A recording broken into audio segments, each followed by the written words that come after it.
Steam still hissed from the train's wheels when Clara Bennett stepped down and dropped her bag right on the platform. She did not pick it up. Instead, she sank down onto the wooden boards, right there in her good gray dress, and put her face in her hands.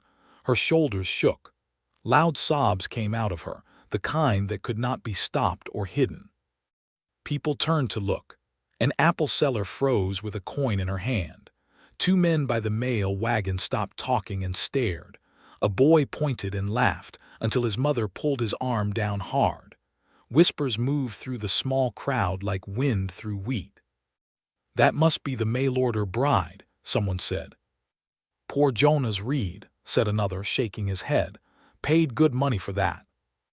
Clara heard them. She did not care. She could not make herself care, not with the letter sitting inside her bag like a hot coal. She cried harder, right there on the platform in front of the whole town. A tall man pushed through the small crowd. Jonas Reed. He did not say a word to the people staring. He walked straight to Clara and crouched down beside her, his boots creaking on the wood. The whispers grew louder. A groom should be angry. A groom should be ashamed. Jonas was neither. He did not pull her up. He did not tell her to stop. He simply sat down next to her on the dusty platform in his good coat in front of everyone and waited. The crowd went quiet, unsure what to make of it. "You must be Clara," he said, low and calm. She nodded, unable to speak. "I waited 3 hours for this train," he said. "I can wait a little longer." Clara lifted her wet face and looked at him. "You don't have to pretend," Jonas said softly. "Not with me." Something in Clara's chest cracked open. No one had ever said such words to her before the wagon creaked up the dirt road. Clara sat stiff beside Jonas, her hands locked tight in her lap. Trees rose tall on both sides, dark and close. The sun dropped low, turning the sky orange, then gray. "It's beautiful," Clara said, just to break the silence. "It's lonely," Jonas said.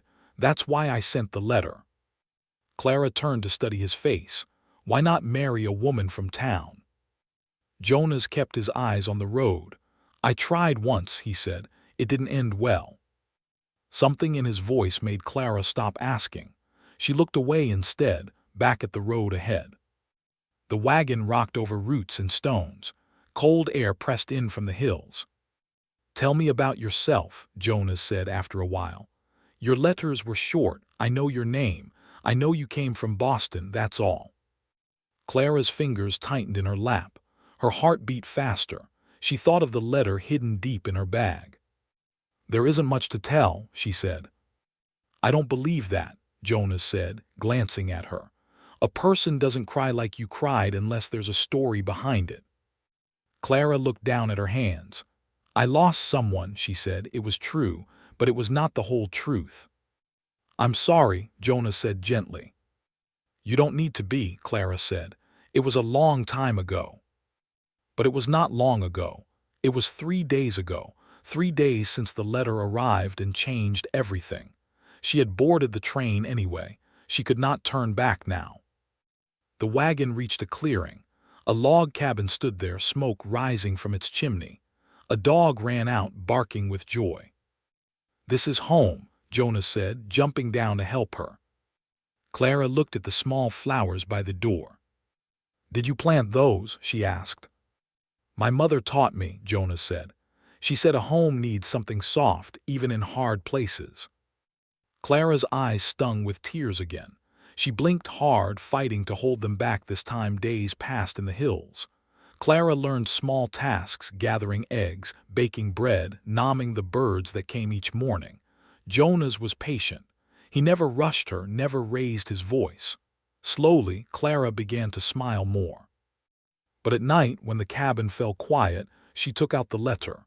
She read it again by candlelight, her hands shaking each time. The letter was from a man named Edgar Voss. Clara had known him back in Boston. He had once asked her to marry him. She had said no. He had turned cruel after that. She had run from him, taking the chance to become a mail-order bride just to get away. But Edgar had found out where she went. His letter said he was coming to Pine Hollow. He said he would not let her go so easily. He said he would make Jonas pay for taking what was his. Clara pressed the letter to her chest. Fear filled her heart. She had hoped the hills would keep her safe. Now she was not sure.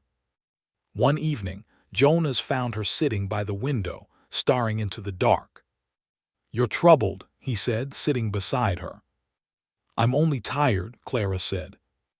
Jonas studied her face.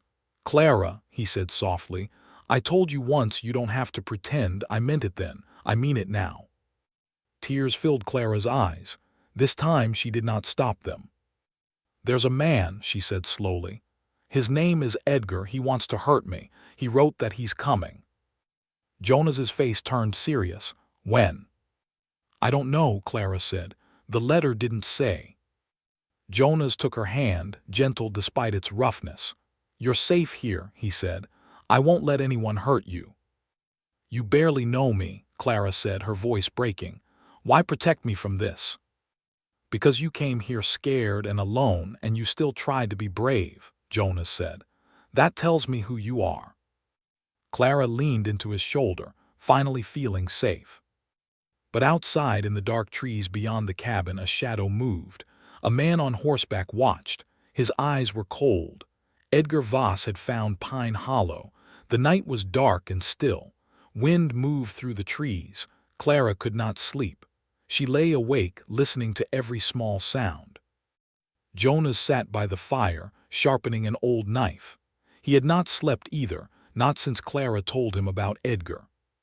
A sound came from outside, footsteps on the dirt path. Jonas stood fast and looked out the window. "Clara," he said quietly, "stay inside." Clara sat up, her heart pounding. "Is it him?" "I don't know," Jonas said, "but someone's out there." He grabbed his rifle and stepped into the cold night. Clouds hid the moon, making the dark thick and heavy. "Who's there?" Jonas called out, his voice steady. A tall, thin man stepped from the trees. His face was hard. "I'm here for Clara," he said. "She belongs to me." "She belongs to no one," Jonas said. "Leave this land." Edgar laughed, cold and empty. "Clara ran from me. She thinks she can hide in these hills. I always find what's mine." Inside, Clara heard every word. Her whole body shook. She stepped outside, pulling a shawl tight around her shoulders. "Edgar," she said, her voice shaking but clear, "I'm not yours. I never was." "Did you think you could just leave?" Edgar said, stepping closer. Jonas raised his rifle, standing between them. "Take one more step, and it will be your last." No one moved. The wind howled. Clara's heart pounded so loud she thought everyone could hear it. Then Edgar's hand moved toward his coat. Jonas saw it first. He fired into the air, a warning shot that echoed through the hills. The shot startled Edgar's horse. It reared up, throwing him off balance. He fell hard, his head striking a large stone. Silence followed. Clara rushed forward, but Jonas held her back. "Wait," he said carefully, checking on Edgar. His face turned grim. "He's not moving." He struck his head very hard. Clara covered her mouth, tears streaming down her face. It was over, though not the way she imagined. Jonas pulled her close. "It's over now," he whispered. "You don't have to run anymore."